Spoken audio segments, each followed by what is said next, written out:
Generalisation हो गया था एडमिनिस्ट्रेशन रिलेटेड कॉजेज, यानी कि अगर किसी के साथ गलत व्यवहार करते हैं, अब्यूसिव लैंग्वेज यूज करते हैं या फिजिकल असॉल्ट की जैसा कुछ हो रहा है, तो उसको हम एडमिनिस्ट्रेशन रिलेटेड कहते हैं, और इस इशू के कारण भी इंडस्ट्रियल डिस्प्यूट हो सकता है।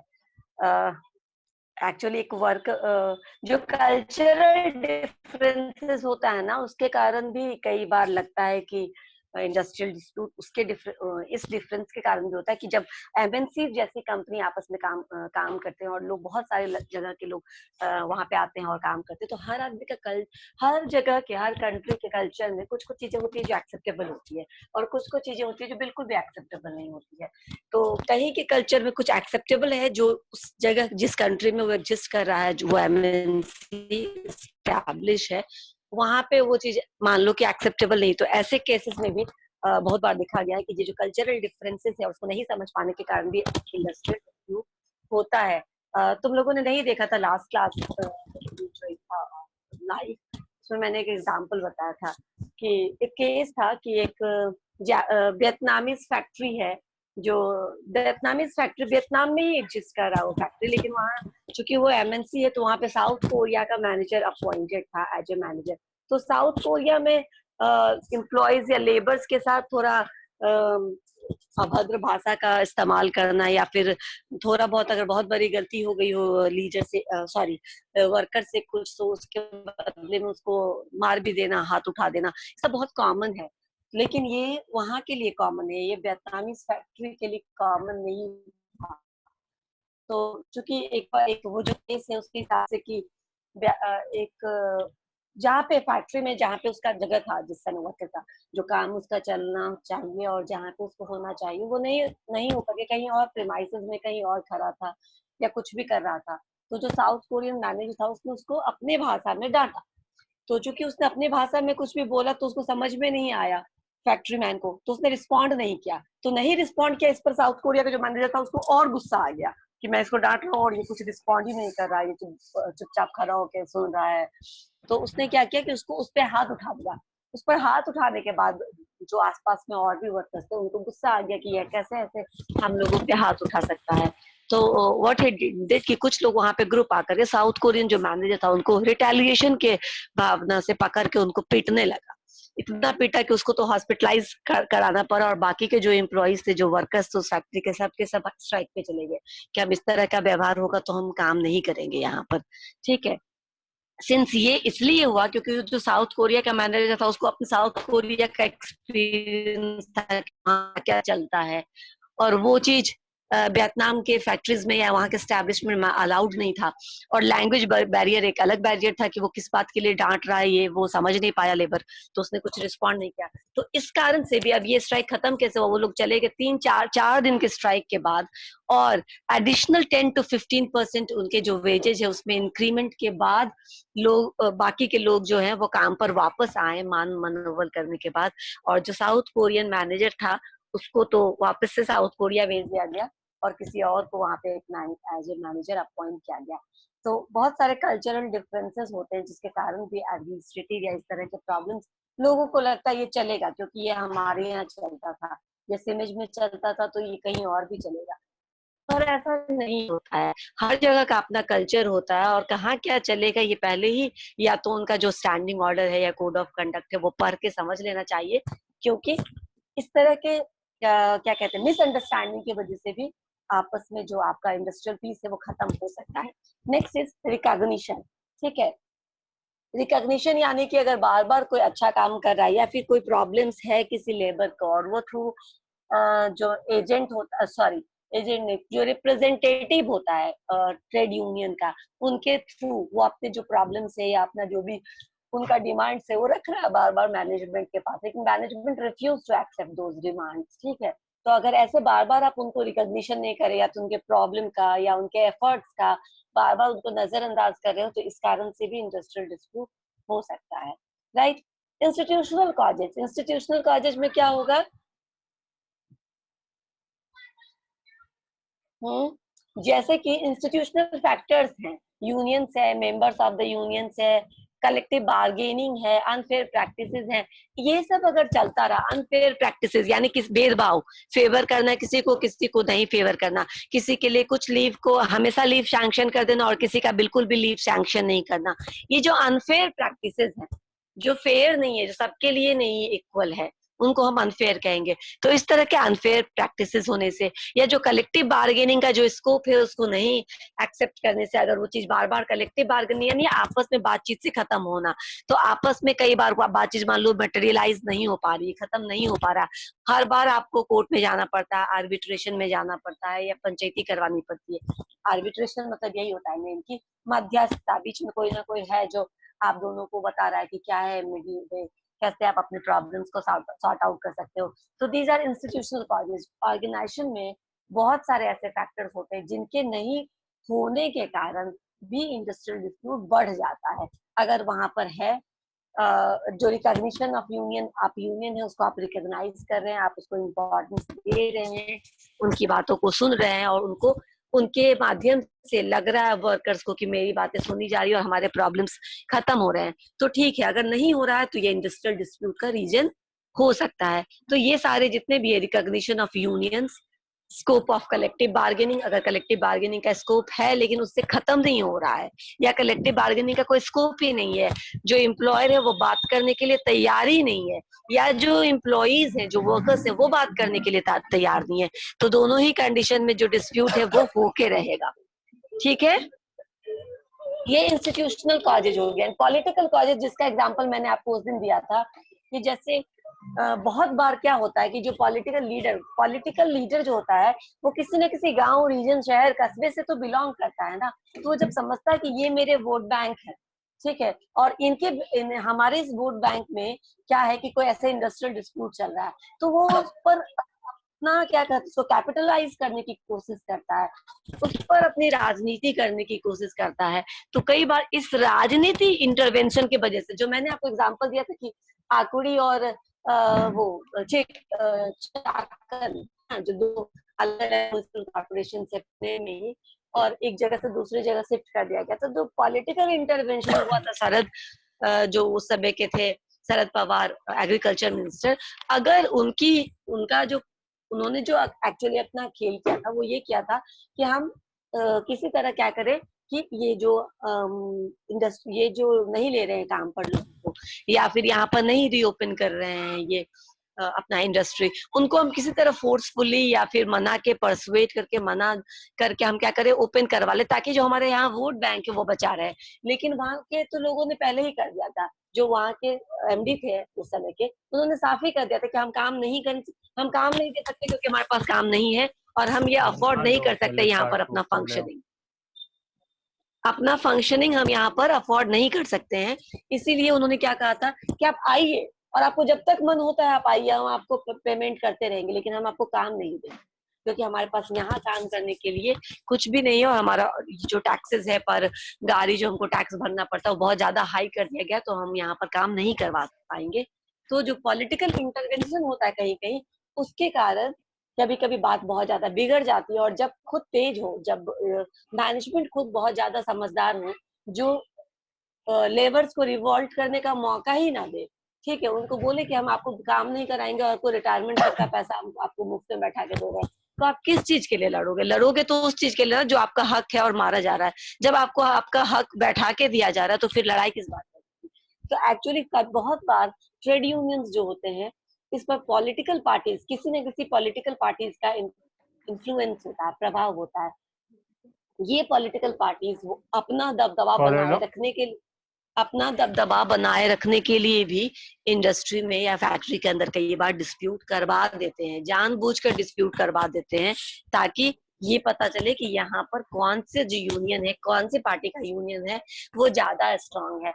और ये पॉलिटिकल कॉजेज के कारण भी बहुत सारा यूनियन स्ट्राइक हुआ है, यूनियन डिस्प्यूट हुआ है बहुत सारे कंपनीज में, फैक्ट्रीज में। ठीक है, ये पॉलिटिकल कॉजेज हो गया। अभी ये सारे कॉजेज ऑफ डिस्प्यूट के बाद पढ़ना है वो इंडस्ट्रियल डिस्प्यूट के को खत्म करने के लिए कौन कौन से प्रिवेंटिव मशीनरी। देखो कुछ तो प्रिवेंटिव मशीनरी है, ये प्रिवेंटिव मशीनरी 2 या 3 भाग में तुम बोल सकते हो, मोटा मोटी 2, और अगर हम ज्यादा डिटेल में जाए तो 3। ठीक है, एक तो होता है वॉलेंटरीली और एक होता है स्टैट्यूटरी। ठीक है, वॉलेंटरी यानी जो आप अपनी इच्छा से कर सकते हैं। हर एक वर्कर्स एंड फैक्ट्री मैन के पास या फिर एम्प्लॉयर के पास ये एजेंसीज हैं, ये सेटलमेंट के मेथड्स हैं जो जिनको फॉलो करके वो अपने इंडस्ट्रीज में डिस्प्यूट होने से रोक सकता है। या फिर अगर आपके इंडस्ट्री में डिस्प्यूट है तो आप वॉलेंटरली इसको अपनी पहल की वजह से खत्म कर सकते हो, तो इसको हम वॉलेंटरली मैकेनिज्म बोलेंगे। बहुत बार वॉलेंटरली मैकेनिज्म के बाद अगर वो वैसे नहीं खत्म होता है या सॉर्ट आउट नहीं होता है तो फिर स्टैट्यूटरी मैकेनिज्म है, जो लीगल, जो बाय लॉ आपके पास है कि अगर आपने खुद से नहीं खत्म किया तो लॉ आपको ये रास्ता देती है, आप इस रास्ते से आपस के डिस्प्यूट को खत्म करिए। ठीक है, एक मैंने कहा था कि ये तो मोटा मोटा हो गया 2 बार में डिवीजन। एक थर्ड भी हम लेके चलते हैं, government machinery. Government machinery state level पे और सेंट्रल लेवल पे, दोनों लेवल पे काम करती है। लेबर एडमिनिस्ट्रेशन मशीनरी है ये, जहाँ पे जैसे लेबर कमिश्नर होता है, लेबर वेलफेयर ऑफिसर होता है, अभी भी ये सारे ये हैं, क्या कहते हैं, ये सारे पोस्ट हैं। और जो एचआर पीपल जो पास आउट होते हैं एमबीए करने के बाद, मास्टर्स करने के बाद, तो इन सब चीजों के लिए बहुत अच्छा फॉर्म भर सकते हैं, क्योंकि लेबर ऑफिसर का बहुत बड़ा स्कोप और बहुत अच्छा पैसा, बहुत हाई सैलरी पे इनको रिक्रूट किया जाता है। काम के मामले में कुछ भी नहीं, और बहुत हाई पोजीशन होता है अपने आप में, क्योंकि बहुत सारे फैक्ट्रीज और इंडस्ट्रीज वाले से इनको जान पहचान और लाइजनिंग होता है। और तुमको मालूम ही कि काम कैसे होता है फैक्ट्रीज में, कितने चीज। अभी देखो अभी पेंडेमिक्स है और अभी बहुत सारे मजदूर भाग के आ गए हैं। अब कहीं ना कहीं पता चल गया उन लोगों को कि हम तो बहुत दिन तक क्लोज करके नहीं रख सकते हैं, नहीं तो हमारा जो स्टॉक है बना बना है वो खत्म हो जाएगा, और चरमरा ही रहा है एक तरह से, तो सारे अर्थव्यवस्था खत्म हो रहा है।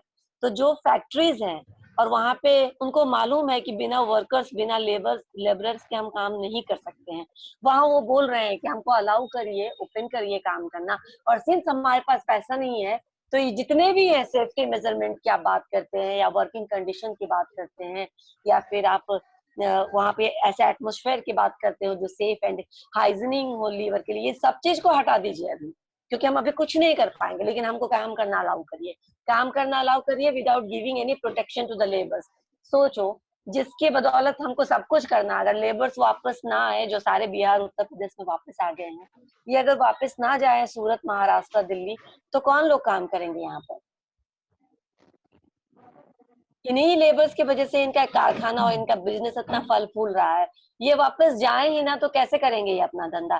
तो ये बोलते हैं हमको आप अपना काम करने के लिए अलाउ करिए, लेकिन जितने रिस्ट्रिक्शंस लगा रखे हैं आपने लेबर लॉ के अधीन, कि आप इतने ओवर टाइम का जो 9 आवर्स मैक्सिमम का जो शेड्यूल है, 7 and 9 मैक्सिमम, इमरजेंसी में जो 9 आवर्स का उसको 12 आवर में कन्वर्ट करिए, क्योंकि हमारे पास पैसे नहीं है अभी देने के लिए। और जितने भी आपने हाइजीन या वगैरह वगैरह जो भी रूल्स लगा रखे, अभी कुछ दिन सब साइड कर लीजिए, क्योंकि हम अभी कुछ नहीं करवा सकते हैं और हमको प्रोडक्शन करना है।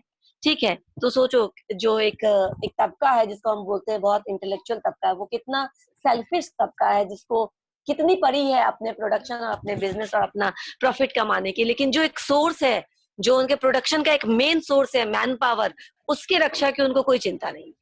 राइट, तो ये है अभी का डिमांड। अभी जब तुम देखोगे ना, बहुत सारी जगह पे मैंने से पढ़ा है कि जो अभी इंडस्ट्रियलिस्ट है या फैक्ट्री ओनर, उनका डिमांड है ये कि आप ये सारी चीज साइड रखिए और हमको हमारा प्रोडक्शन अभी स्टार्ट करने के लिए बोलिए। तो ये जो लेबर मशीनरीज हैं जो गवर्नमेंट के हैं, वो दोनों लेवल पे हैं, स्टेट लेवल पे भी है और सेंट्रल लेवल पे भी है, जो ये सब चीजों को मॉनिटर करता है कि आपने ये सब कर रखा है या नहीं कर रखा। वर्कर्स के लिए ड्रिंकिंग वाटर क्लीन है कि नहीं है, लाइटिंग की प्रॉपर व्यवस्था है कि नहीं है, बैठने के लिए अरेंजमेंट है कि नहीं है, ओवर क्राउडेड एरिया तो नहीं है, टेम्परेचर बहुत हाई तो नहीं है, वगैरह वगैरह। ठीक है, तो ये सब चीज देखते हैं वो लोग। इस कारण से भी जो डिस्प्यूट होता है वो भी होने से कहीं ना कहीं रुकता है, इनके प्रेजेंस की वजह से। तो इसको इसीलिए मैंने कहा कि ये एक मिडिल वे है, ये भी आप पढ़ सकते हो। लेकिन जो स्टैट्यूटरी है उसमें कुछ 3-4 पॉइंट ही है जो हमको पढ़ना है। स्टैट्यूटरी में work committee, conciliation, arbitration and adjudication, यही 4 चीज हमको पढ़ना है। अब हम आते हैं सबसे पहले ये जो डिस्प्यूट सेटलमेंट की बात है, इसमें सबसे पहले वॉलेंट्री मेथड है। वॉलेंट्री यानी अपनी इच्छा से लिए गए स्टेप्स, जो वर्कर्स एंड एम्प्लॉयर अपनी इच्छा से जो स्टेप्स लेते हैं उसको हम वॉलेंट्री मेथड बोलते हैं। सबसे पहला है कलेक्टिव बार्गेनिंग। ठीक है, कलेक्टिव बार्गेनिंग का मतलब है ये दो, बार्गेनिंग मतलब बातचीत, निगोशिएशन दोनों पार्टी के बीच में। अभी और बार्गेनिंग का मतलब ये भी होता है कि जब वो निगोशिएट करेंगे तो कुछ जिद वर्कर्स अपने छोड़ेंगे और कुछ एम्प्लॉयर्स अब कॉम्प्रोमाइज करेगा, और दोनों कॉम्प्रोमाइज करके जो एक मिडिल वे पे आएगा वही कलेक्टिव बार्गेनिंग होगा। तो कलेक्टिव बार्गेनिंग जो टर्म है वो सबसे पहले सिडनी एंड बेटरी ने दिया था, और इनकी जो बुक है इंडस्ट्रियल सोसाइटी इन 1897, इसमें इन्होंने सबसे पहले ये टर्म यूज किया था कलेक्टिव बार्गेनिंग का। तो कलेक्टिव बार्गेनिंग एक तरह से बहुत इफेक्टिव मेथड है इंडस्ट्रियल डिस्प्यूट को खत्म करने के लिए। और जो रिप्रेजेंटेटिव्स हैं इस कलेक्टिव बार्गेनिंग में, जो दो पार्टीज होते हैं और दोनों ही पार्टीज के रिप्रेजेंटेटिव्स, एम्प्लॉयर और एम्प्लॉय के रिप्रेजेंटेटिव्स दोनों सामने आते हैं, दोनों आपस में बातचीत करते हैं, और नॉर्मली जो इनकी बातें होती हैं वो या तो वेजेज एंड बेनिफिट से रिलेटेड होते हैं या फिर वर्क रूल से रिलेटेड, यानी काम को करने के लिए कौन कौन से गाइडलाइंस या रूल्स होना चाहिए उससे रिलेटेड होता है। और ये इसी एंड कैसे कैसे अगर कोई डिस्प्यूट खत्म हो गया तो हम किस तरह से, डिस्प्यूट हो गया अगर कोई कलह या कॉन्फ्लिक्ट ऑलरेडी है तो हम उसको कैसे खत्म कर सकते हैं। बेसिकली ये इन तीन बेसिक पॉइंट्स पे बात करते हैं। ये जो मीटिंग होती है एम्प्लॉयर एम्प्लॉय के बीच में कलेक्टिव बार्गेनिंग के थ्रू, इसमें जो मेन पॉइंट्स डिस्कस किए जाते हैं वो सैलरी और अदर बेनिफिट से रिलेटेड होता है, या फिर वर्क रूल को क्रिएट करने से होता है, या फिर कैसे कोई डिस्प्यूट को हम खत्म कर सकते हैं। इन तीनों पॉइंट पर कलेक्टिव बार्गेनिंग में बात होती है। ठीक है,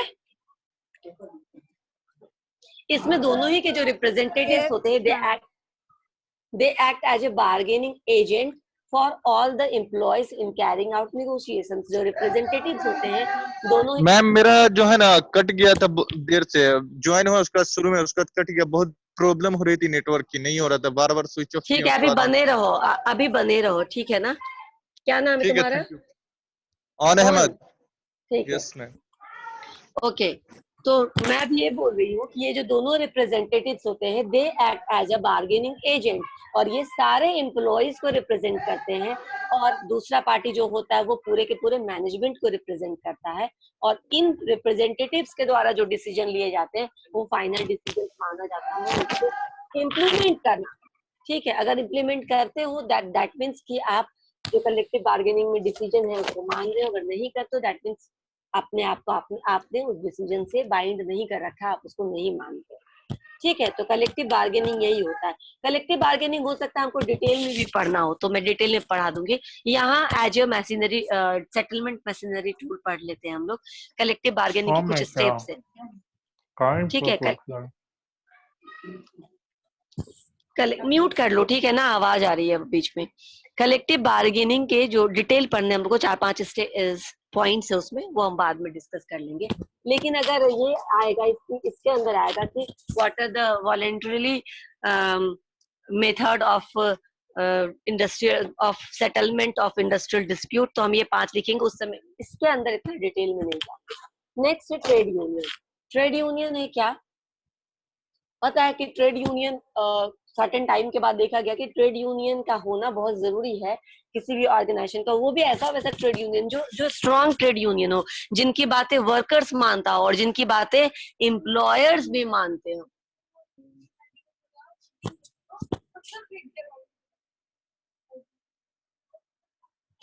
ठीक है, समझ में आया। तो ये ट्रेड यूनियन जो है वो ट्रेड यूनियन भी एक तरीका है जिससे आप इंडस्ट्रियल डिस्प्यूट को खत्म कर सकते हो, क्योंकि ये ट्रेड यूनियन अपने आप में इतनी स्ट्रांग होती है कि ये सारे प्रॉब्लम्स जो हैं एम्प्लॉयज के या वर्कर्स के, इसको एक प्रॉपर प्लेटफॉर्म मिलता है कि जिसके थ्रू ये ट्रांसफर कर सकते हैं अपने प्रॉब्लम्स को टू द एम्प्लॉयर्स, और एम्प्लॉयर्स भी इनकी बात सुनते हैं क्योंकि इनके थ्रू दिए गए बहुत सारे जो मैसेज होते हैं वो वर्कर्स मानते हैं, क्योंकि वर्कर्स अपने आप को ट्रेड यूनियन से स्ट्रांगली एसोसिएटेड मानते हैं। तो जो ट्रेड यूनियन है, अगर किसी इंडस्ट्री में एक इफेक्टिव ट्रेड यूनियन है तो, और अगर आपने कुछ भी अनफेयर नहीं कर रखा है, कुछ भी हाइड नहीं कर रखा है, तो वो स्ट्रॉन्ग ट्रेड यूनियन एक तरह से फेवर में ही होता है, उनके जो फैक्ट्री ओनर्स होते हैं उनके फेवर में ही होता है कि बहुत बार ये ट्रेड यूनियंस कन्विंस कर देते हैं वर्कर्स को स्ट्राइक पर नहीं जाने के लिए। लेकिन ऐसे में फेयरनेस जरूरी है, जहाँ पे इक्वल करेक्ट नीडेड डिमांड है, जहाँ पे वैलिड डिमांड रखा गया है वर्कर्स के ओर से, वो मानना चाहिए एम्प्लॉइज को भी। अगर आप दोनों का बात सुन रहे हैं तो ट्रेड यूनियन का होना भी बहुत हद तक इंडस्ट्रियल डिस्प्यूट पे कंट्रोल कर पाता है, ठीक है, क्योंकि ये एक तरह का बार्गेनिंग पावर होता है, जो बार्गेनिंग पावर ट्रेड यूनियन के थ्रू किसके पास आता है, ये बार्गेनिंग पावर वर्कर्स के पास आता है स्ट्रॉन्ग ट्रेड यूनियन के थ्रू। वो भी बार्गेन कर सकते हैं, वो भी आपको बोल सकते हैं कि मैं ये करूंगा तो बदले में मुझे ये चाहिए, ठीक है। नेक्स्ट है ज्वाइंट मैनेजमेंट काउंसिल, ठीक है। ज्वाइंट मैनेजमेंट काउंसिल एक्चुअली जो है ये इंडस्ट्रियल पॉलिसी रिजोल्यूशन 1956 में इसके होने को वैलिड बोला गया कि हाँ ये जो ज्वाइंट मैनेजमेंट काउंसिल है ये भी एक तरीका हो सकता है इंडस्ट्रियल डिस्प्यूट को।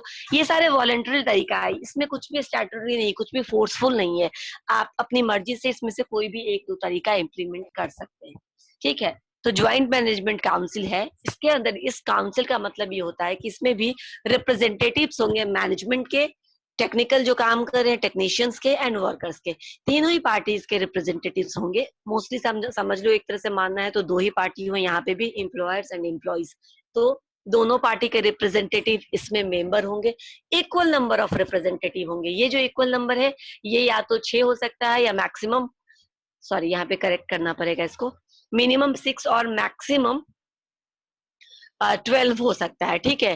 तो वॉलेंटरली है ये, एक तो ज्वाइंट मैनेजमेंट काउंसिल एक वॉलेंटरी फोरम है, इसमें जो रिप्रेजेंटेटिव्स है वो equal number of representatives workers and employers के होंगे, यानी कि कम से कम 6, तो 6 7 जो भी है वो इक्वल नंबर होगा। मैक्सिमम 12 होता है रिप्रेजेंटेटिव, तो मैक्सिमम 12 रिप्रेजेंटेटिव दोनों साइड के हो सकते हैं इसमें, ठीक है। इसके बाद इसमें 3 बेसिक पॉइंट्स हैं जिस पर इसमें बात होती है। हमने पॉइंट्स इससे पहले भी देखा कि कलेक्टिव बार्गेनिंग में कौन कौन से पॉइंट है जिसपे वो लोग आपस में बात करते हैं, बार्गेनिंग करते हैं। तुम लोग बताओ कोई। वर्क रूल पे और जो उनका बेनिफिट होगा उन पे, वेजेज एंड बेनिफिट्स पे, वेरी गुड, और डिस्प्यूट पे, हाँ डिस्प्यूट को खत्म करने के मेथड पे, ठीक है। अगर कोई एग्जिस्टिंग डिस्प्यूट हो तो उसको कैसे खत्म कर सकते हैं, इस मेथड्स पे कौन कौन से रास्ता निकाल सकते हैं, इस बात पे। इसी तरह ज्वाइंट मैनेजमेंट काउंसिल के पास मेन 3 एरिया है जिन एक्चुअली ओवरऑल सब चीज को कवर कर लेता है। ये 3 एरियाज पर ये क्या करते हैं, डिसीजन लेते हैं या फिर अपने रूल्स बनाते हैं। ये पहला इंफॉर्मेशन शेयरिंग, यानी एम्प्लॉयर एंड एम्प्लॉइज अपनी इंफॉर्मेशन को कैसे शेयर कर सकते हैं एक दूसरे के साथ, तो इंफॉर्मेशन शेयरिंग का एक जरिया होता है ये जेएमसी।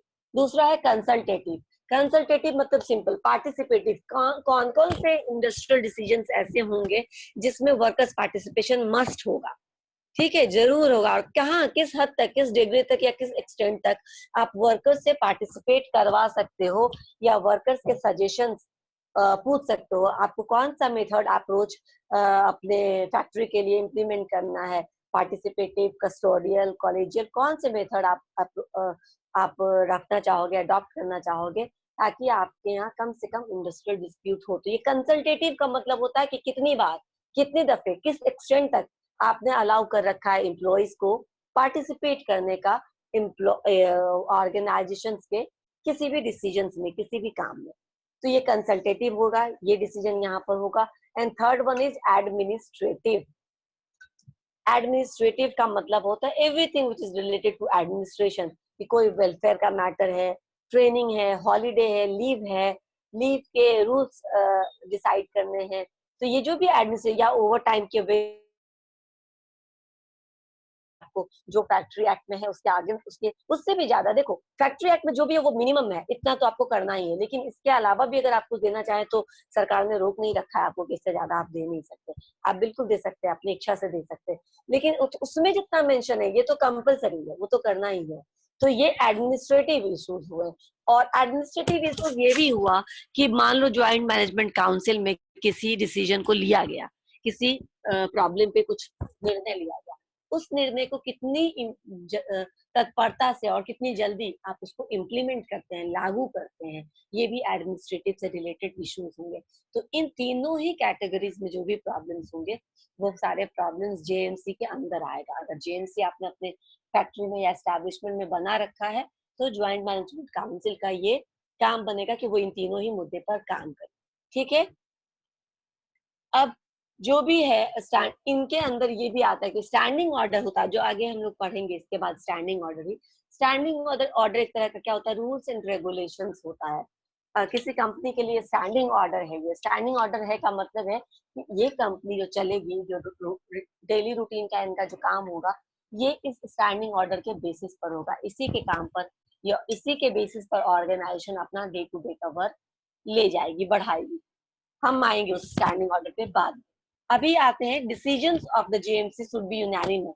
ये जो कैसे ये तीनों चीजों पर वो डिसीजन बनाएगी, वो कैसे होगा, ये जो डिसीजंस होगा जेएमसी का वो यूनानिमस होगा and it should be implemented without any delay. Unanimous का क्या मतलब हुआ,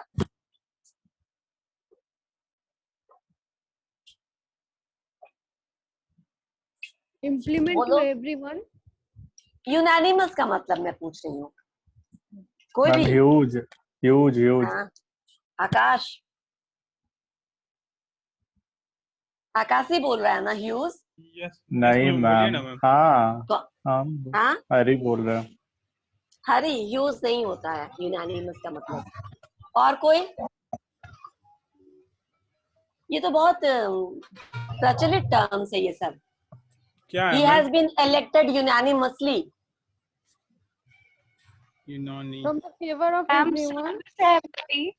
अब जो सबके लिए एग्रीड हो वो होता है क्या? बिल्कुल, यूनानिमसली जब एक भी आदमी आपके विपक्ष में वोट नहीं कर रहा हो, सर्वसहमति से। सर्वसम्मति होता है ना एक वर्ड, किसी को बोलते हैं यूनानिमस को ही बोलते हैं। तो जो जेएमसी के, हाँ अब याद रखना, तो जो यूएमसी जैसे मुखिया लोग में भी होता है मैम, जैसे बिल्कुल, इसीलिए मैंने कहा कि यूनानिमस का मतलब होता है कि एकदम निर्विरोध, हाँ निर्विवाद। तो यूनानिमस का होता है कि जब सर्वसहमति से आपको मान लिया गया। तो जो डिसीजंस है जेएमसी के वो यूनानिमस होना चाहिए। यानी ये जो 12 रिप्रेजेंटेटिव्स है, मैं मैक्सिमम की बात कर रही हूँ, इसमें 24 के 24 जो मेंबर हैं वो 24 को यही मानना होगा कि जो डिसीजन है वो सही है, यानी कि यूनानिमसली उस डिसीजन लिया गया है, यानी सब लोग उससे अग्री करें।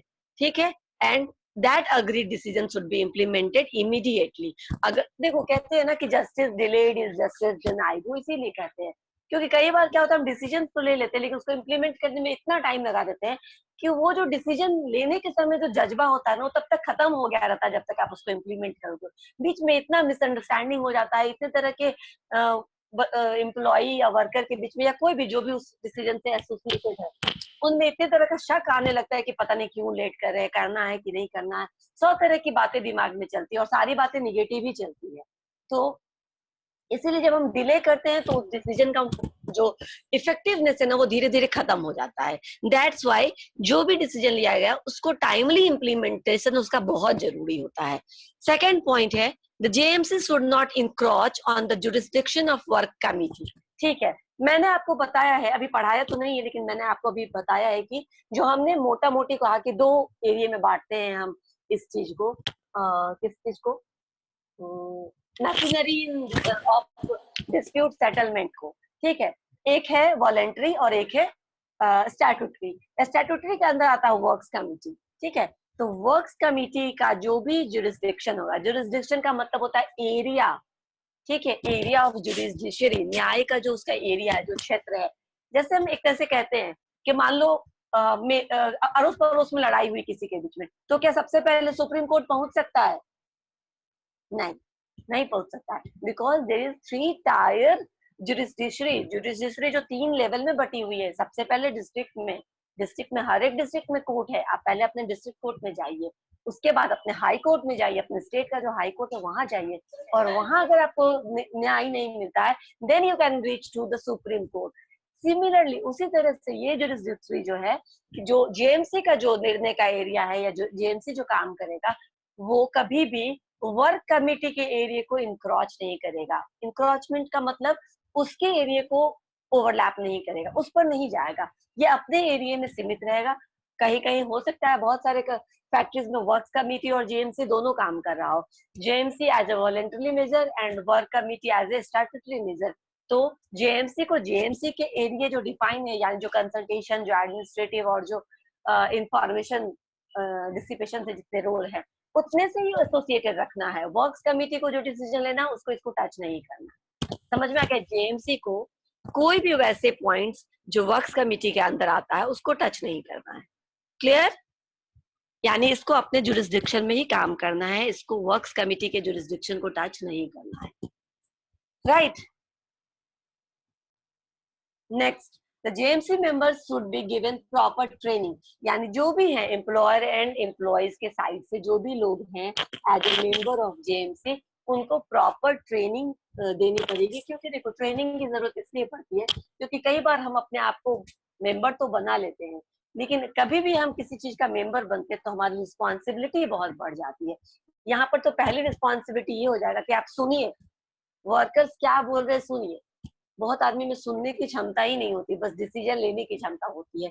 तो इनको ट्रेनिंग करना पड़ेगा। Training, how to be empathetic, how to be a good listener, कैसे आप उनको कौन कौन से पॉइंट पे आप दे सकते हो। अच्छा, वर्कर्स का क्या क्या मौलिक अधिकार है, इस बात को ट्रेनिंग तो देनी ही पड़ेगी ना, क्योंकि वो they are talking about fundamental rights and if the members from the employer side doesn't know about the fundamental rights of the workers, तो वो कैसे उनको सही रास्ता दिखा पाएगा। तो एम्प्लॉयर एंड एम्प्लॉइज दोनों साइड के जो रिप्रेजेंटेटिव होते हैं फाइनली जेएमसी में, उनको सर्टेन पॉइंट्स पे ट्रेनिंग दिया जाता है, उनको उनके राइट्स, ऑब्लिगेशंस, ड्यूटीज के बारे में बताया जाता है कि पता कर लो कि कौन सा किसका राइट्स है, कौन सा किसका इम्प्लीमेंट। जितने भी मैं बोलती हूँ ना, ओवर टाइम, लीव, इन सब चीज के बारे में अगर ये आपको नहीं मालूम रहेगा तो आप कैसे समझोगे कि जो ओवर टाइम जो काम कर रहा है जितने समय लेबर, वो सही समय काम कर रहा है, वो उतने के बाद जो काम करेगा उस पर उसको ओवर टाइम मिलना चाहिए। तो आपको मालूम होना चाहिए कि जो लॉ है उसके द्वारा कितने वर्किंग आवर है जो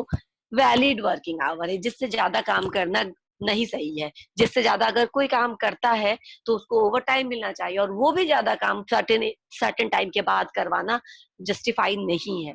तो इनको इन सब चीजों पर एजुकेट करना पड़ता है, ट्रेनिंग करना पड़ता है। ठीक है? इसके बाद representatives of the worker to the JMC should be based on nominations by the recognised union. ठीक है? यूनियन का मतलब होता है एक या दो, एक से अधिक यूनियन। मैंने कई बार कहा कि जरूरी एक ही भी यूनियन हो सकता है किसी एस्टेब्लिशमेंट में, और एक से अधिक यूनियन भी हो सकता है। तो जो रिप्रेजेंटेटिव्स होंगे वर्कर साइड के, ठीक है, ये यूनियन द्वारा या फिर एम्प्लॉयर साइड की, इनके बीच का जो इनका जो नॉमिनेशन होगा ये कौन करेगा? यूनियन करेगा। ठीक है? जो स्टैब्लिश्ड यूनियन है वही भेजेगा कि हाँ, हम अपने तरफ से फलाने फलाने फलाने को एज ए रिप्रेजेंटेटिव नॉमिनेट करते हैं। और वो मान लो 12 ही होना है मैक्सिमम, या 7 है एम्प्लॉयर साइड से तो 7 ही होना है। तो ये 7 का चयन जो है वो यूनियन ही करेगा, और ये नॉमिनेट 10 का करेगा, उसमें से आप किसी 7 को चुनिए, 20 का करेगा, उसमें से आप किसी 12 को चुनिए, 10 को चुनिए, 8 को चुनिए, जितना आपको चुनना है चुनिए। लेकिन नॉमिनेशन का जो राइट है वो यूनियन के पास होता है। जो रिकॉग्नाइज्ड यूनियन है वही नॉमिनेट करता है। कोई भी वर्कर नहीं मेंबर हो सकता है। For being a member it is necessary that it should be nominated by the union of that particular establishment. ठीक है? And last one is, पहले जो जेएमसी होता था, पहले जो इनिशियली जब जेएमसी आया था और इस बात चली थी कि ठीक है आप इसको एस्टैब्लिश कर सकते हैं, तो उस समय देखा गया कि large number of public and private दोनों ही सेक्टर ने जेएमसी के एस्टैब्लिशमेंट पे ध्यान दिया। वैसे एस्टैब्लिशमेंट्स जहाँ पे 500 या उससे अधिक लोग हैं, ठीक है, 500 या उससे अधिक लोग जिस एस्टैब्लिशमेंट है वहीं पर जेएमसी आप एस्टैब्लिश कर सकते हो। 499 जहां तक है वर्कर्स और का नंबर, वहां पर आप जेएमसी नहीं कर सकते। वहां के लिए वर्क्स कमेटी है, क्योंकि वर्क्स कमेटी के जो नंबर रिक्वायर्ड है वो 100 ही है। ठीक है? लेकिन जेएमसी के लिए 500 और मोर देन 500 वर्कर का होना जरूरी है। उसी केस में और एक स्ट्रॉन्ग ट्रेड यूनियन का, these are the prerequisite before constituting JMC. तो एक प्री रिक्विजिट क्या हो गया? प्राइम जो बेसिक शर्त है पहला वो है कि 500 या उससे अधिक लोग होना। हाँ, दूसरा है स्ट्रॉन्ग ट्रेड यूनियन होना चाहिए, और लेबर मैनेजमेंट का रिलेशनशिप भी साउंड होना चाहिए, अच्छा होना चाहिए। अगर लेबर और मैनेजमेंट के रिलेशनशिप अच्छे नहीं है तो वहां पर जेएमसी अच्छे से काम ही नहीं कर सकेगा, राइट। तो ये all about JMC, joint management council. अभी तक 3 पॉइंट्स को हमने देखा, ज्वाइंट मैनेजमेंट काउंसिल देखा, और क्या क्या देखा तुम दोनों बताओ? ट्रेड यूनियंस और कलेक्टिव बार्गेनिंग। Very good. इसके बाद हमारा आएगा स्टैंडिंग ऑर्डर। स्टैंडिंग ऑर्डर जैसे मैंने कहा था, स्टैंडिंग ऑर्डर कुछ नहीं है। Standing order is a documents of rules and regulations, policy, कि ये रूल्स एंड रेगुलेशंस ये हमारा इन टाइम होगा, ये मैक्सिमम हमारा जो हम बहुत लेट, अगर 9 बजे मेरा इन टाइम है तो 9:15 तक हमारा मैक्सिमम अलाउड रहेगा, इसके बाद से हम इन टाइम नहीं रजिस्टर करेंगे, ये हमारा आउट टाइम रहेगा, इसके बाद से हम ओवर टाइम काउंट करेंगे, ये हमारा हॉलीडे होगा, या फिर 7 डेज में अगर शिफ्ट में काम करना है तो ये हमारा रोटेटरी हॉलीडे होगा, किसी को इस दिन मिलेगा, किसी को इस दिन मिलेगा।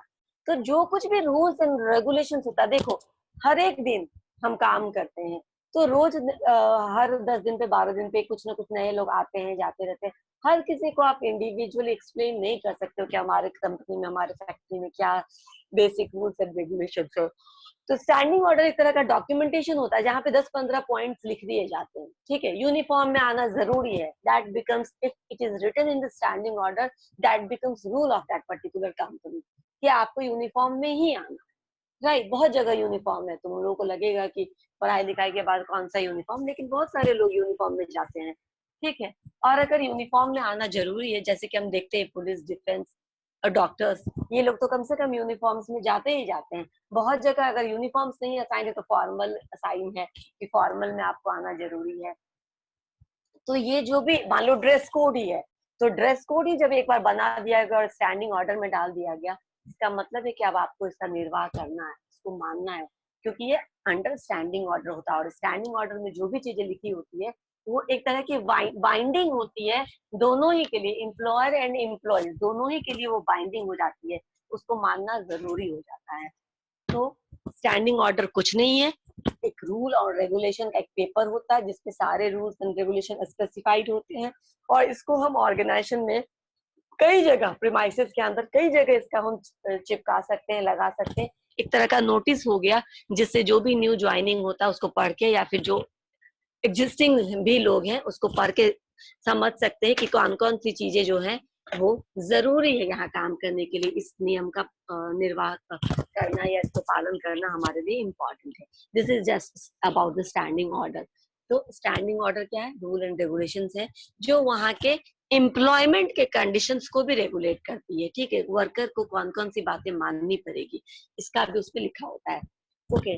अब इसमें duties and responsibilities of worker and employer assigned होता है कि क्या duties and responsibilities of employer and employees हैं, और स्टैंडिंग ऑर्डर में कंडीशंस ऑफ एम्प्लॉयमेंट जो होते हैं वो लिखे होते हैं कि कैसे रेगुलर कंडीशंस ऑफ एम्प्लॉयमेंट होना चाहिए। और इसके अलावा इसमें जो इंडस्ट्रियल पीस एंड हार्मनी को मेंटेन रखने की बात होती है। इंडस्ट्रियल एम्प्लॉयमेंट एक्ट 1946 में प्रोवाइड किया है कि आप स्टैंडिंग ऑर्डर कहाँ बना सकते हैं, वैसे अंडरटेकिंग्स में, वैसे इंडस्ट्रीज में जहाँ पे 100 और मोर वर्कर्स हैं, वहां पर स्टैंडिंग ऑर्डर बनाया जाता है। नियम कानून का एक डॉक्यूमेंटेशन प्रिपेयर किया जाता है, जो नियम कानून दोनों ही पार्टीज के लिए, एम्प्लॉयर एंड एम्प्लॉय दोनों के लिए बाइंडिंग होता है। देखो अब ये स्टैंडिंग ऑर्डर बनाने से पहले क्या होता है कि दोनों पार्टी के जो लोग होते हैं वो एक, मान लो कि वो एक प्लेटफॉर्म पे आए और रिप्रेजेंटेटिव आए उनके, और दोनों ने आपस में मिल करके, एक साथ मिल करके, ऐसा नहीं होगा कि सिर्फ एम्प्लॉयर ये रूल्स एंड रेगुलेशंस तय करेगा, नहीं, ऐसा बिल्कुल नहीं होगा। एम्प्लॉयर एंड एम्प्लॉयज दोनों के रिप्रेजेंटेटिव्स इकट्ठा आएंगे, जहाँ पे जिस अंडरटेकिंग्स में 100 या 100 से ज्यादा लोग काम करते हैं वहां पर, और ये दोनों ही लोग मिल करके सर्टेन पॉइंट्स हैं, मैं उस पॉइंट्स के बारे में आपको बताऊंगी, 7-8 पॉइंट्स हैं जिस पॉइंट को आधार मानते हुए कुछ रूल्स बनाएंगे। ये रूल्स जब ये दोनों मिलके बनाएंगे, ठीक है, क्योंकि दोनों को मानना है, दोनों को पालन करना है, इसलिए दोनों ही पार्टीज मिलके ये रूल बनाएंगे। और रूल बनाने के बाद ये जो रूल्स एंड रेगुलेशंस का एक शीट होगा, पेपर होगा, वो भेज दिया जाएगा सर्टिफाइंग ऑफिसर को। ये certifying officer actually labour commissioner होता है, इसी को हम लोग वेलफेयर ऑफिसर भी बोलते हैं, ठीक है, लेबर वेलफेयर ऑफिसर। तो ये लेबर कमिश्नर है, उनके पास भेज दिया जाता है, हर कंपनी अपना बनाने के बाद भेज देती है। एक बार जब सर्टिफाइंग ऑफिसर को पढ़ने के बाद इस पर सिग्नेचर कर देता है, फिर वो सर्टिफाइड हो जाता है, certified standing order, and now this certified standing order becomes obligation for both the parties, दोनों ही पार्टीज को अब ये बात माननी पड़ती है कि आपने जो आपसी निर्णय से जो नियम बनाए हैं उसको सर्टिफाइंग ऑफिसर ने सर्टिफाई कर दिया है, साइन कर दिया, और अब आप इसको मानेंगे, एम्प्लॉयर भी मानेगा, एम्प्लॉयज भी मानेगा। इसमें जो बेसिकली मुद्दे जो डिस्कस किए जाते हैं वो इस तरह है, ये देखो मैंने कुछ 7-8 पॉइंट्स लिखे हैं। ये है सबसे पहला क्लासिफिकेशन ऑफ एम्प्लॉयज, यानी एम्प्लॉयज का क्लासिफिकेशन। क्लासिफिकेशन का मतलब क्या हुआ? उनको लेवल में डिवाइड करना। हाँ, इसका मतलब ये हुआ कि जैसे हाँ जैसे टॉप लेवल, हाँ बिल्कुल, ब्लू कॉलर, व्हाइट कॉलर हो गया, top level, middle level and shop level employees हो गया।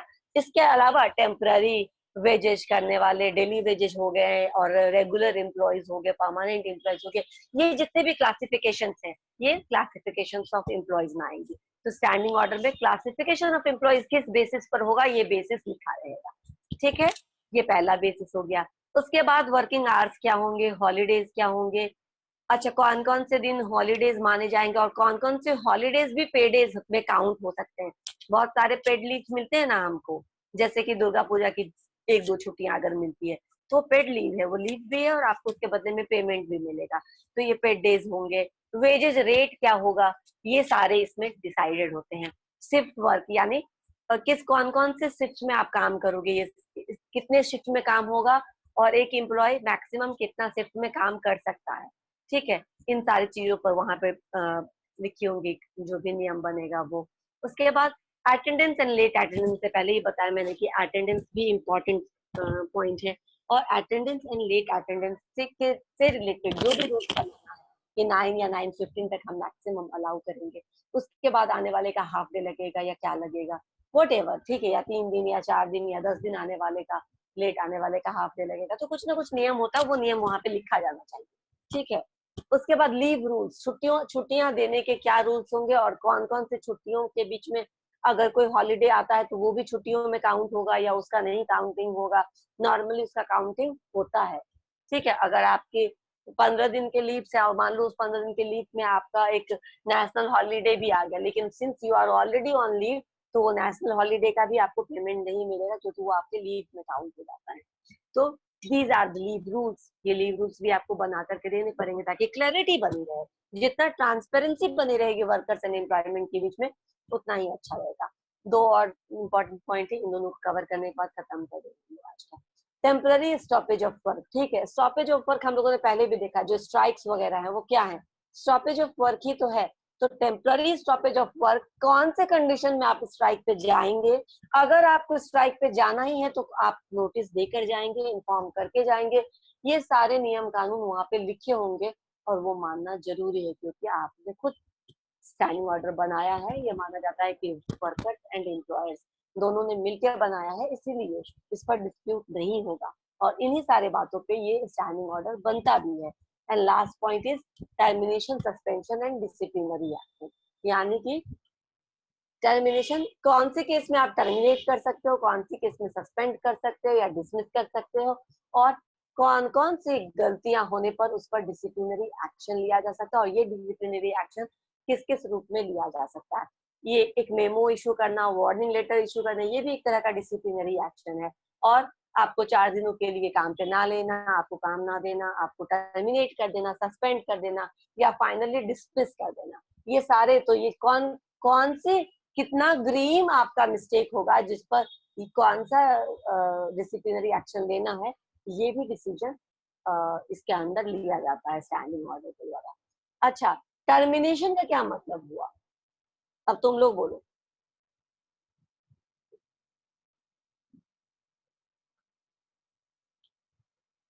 आज क्लास खत्म नहीं होगा क्या निकाल मैम? देना। पता नहीं। मैंने बोला टर्मिनेशन का क्या मतलब होगा। परमानेंटली जॉब से निकाल देना। हाँ, और सस्पेंशन का मतलब उसको जॉब से निकालना पर फ्यू डेज के लिए, फिर उसको वापस ले लेना। ठीक है, मतलब टर्मिनेशन और सस्पेंशन का मतलब यही हुआ कि अगर आप पे आपने कुछ गलती किया है तो आप पे सबसे पहले टर्मिनेट नहीं किया जाता, सबसे पहले क्या किया जाता है, टर्मिनेट यानी सस्पेंड किया जाता है। और टर्मिनेशन का मतलब होता है कि full and final separation from the organisation, अब आप वापस से ज्वाइन नहीं कर सकते हैं। मैम एंड सस्पेंशन सस्पेंशन का में मतलब, हाफ सैलरी मिलता है ना मैम? बिल्कुल हाँ मिलता है। तो सस्पेंशन का मतलब हुआ, मैं बताती हूँ, अब यही बताने वाली थी। सस्पेंशन का मतलब होता है कि आप कुछ समय के लिए अलग कर दिए गए, जब तक कि आप पर इंक्वायरी चल रही है। कहीं पे भी कोई गलती होता है तो इंक्वायरी बैठाई जाती है ना कि इन पर इंक्वायरी करो। इंक्वायरी के बाद अगर ये पाया जाता है कि नहीं आप सही में गलत हैं, और जो आपकी गलती है वो बहुत बड़ी गलती है, मान लो आपने कुछ सीक्रेट जो है कंपनी का वो शेयर किया, या अपने ऑर्गेनाइजेशन का सीक्रेट आपने किसी और के साथ, और कहीं कहीं ये सीक्रेट शेयर करना बहुत बहुत बड़ी गलती में काउंट होता है। तो इस तरह का आप कॉन्फिडेंशियल फाइल को शेयर कर रहे हैं अपनी मर्जी से, तो ऐसे केसेस में आपको डिसमिस किया जा सकता है। और फिर डिसमिस करने का मतलब है कि complete termination of your services. और अगर ये माना गया कि नहीं छोटी मोटी गलती है, इवन इंक्वायरी के दौरान ये पता भी चलता है कि ये गलती जो है वो गलती है, सही में गलती है, लेकिन छोटी मोटी गलती है, तो कुछ दिनों के सस्पेंशन के बाद उसको वापस से ज्वाइन करा लिया जाता है। सस्पेंशन के दौरान जो सब्सिस्टेंस पेमेंट होता है ना, वही तुम बोलो कि आधी सैलरी, ये सब्सिस्टेंस अलावेंसेस देने का प्रोविजन भी 1982 में इसी के अंदर स्टैंडिंग ऑर्डर में ही डिसीजन लिया गया था कि सब्सिस्टेंस अलावेंस देना चाहिए, ताकि जब तक इंक्वायरी चल रही है तब तक तो वो काम नहीं करेगा तो उसको पेमेंट नहीं मिलेगी, लेकिन तब तक पेमेंट नहीं मिलेगा तो भी उसका घर कैसे चलेगा, इसीलिए आप हाफ ऑफ द सैलरी दीजिए। अगर उसका बहुत बड़ा मिस्टेक है और उसको अलग करना है तो आप इंक्वायरी के बाद उसको टर्मिनेट कर सकते हैं, डिसमिस कर सकते हैं, नहीं तो आप उसको काम पर रख सकते हैं, और टेम्पररी सस्पेंशन हो सकता है उसका। जो अगर मान लो अगर आप निकल गए उस इंक्वायरी से बाहर साफ सुथरे, कि आपकी कोई हाथ नहीं थी, आपको गलत तरीके से फंसाया गया था, तो आपको सब्सिस्टेंस अलाउंस जो मिला था, इसके अलावा जो आपका बचा खुचा पैसा है वो भी आपको दे दिया जाता है, ठीक है, और वापस से काम पे ज्वाइन करा लिया जाता है। ये हो गया स्टैंडिंग ऑर्डर्स, ठीक है। इसके बाद हमारा ग्रीवेंस प्रोसीजर होगा, हम बाद में पढ़ेंगे टॉपिक, ठीक है। आकाश अब ये क्लास में अभी खत्म कर देंगे, ठीक है। किसी को कुछ पूछना है? No ma'am. ठीक है, अभी तक हम लोगों ने स्टैंडिंग ऑर्डर खत्म किया। नेक्स्ट हम लोग जो भी होगा इसके बाद याद नहीं है अभी मुझे, इसके बाद फर्दर क्या शुरू करना होगा। मेरे ख्याल से साथ कोड ऑफ डिसिप्लिन है एक, ठीक है। कोड ऑफ डिसिप्लिन भी एक तरह का स्टैंडिंग ऑर्डर ही है। तो अब हम लोग स्टैंडिंग ऑर्डर है, लेकिन उसमें दूसरी चीज की तरह के पॉइंट्स होते हैं जिसको डिस्कस किया जाता है नेक्स्ट क्लास में लेकर, ठीक है। फिलहाल मैं एंड कर रही हूँ।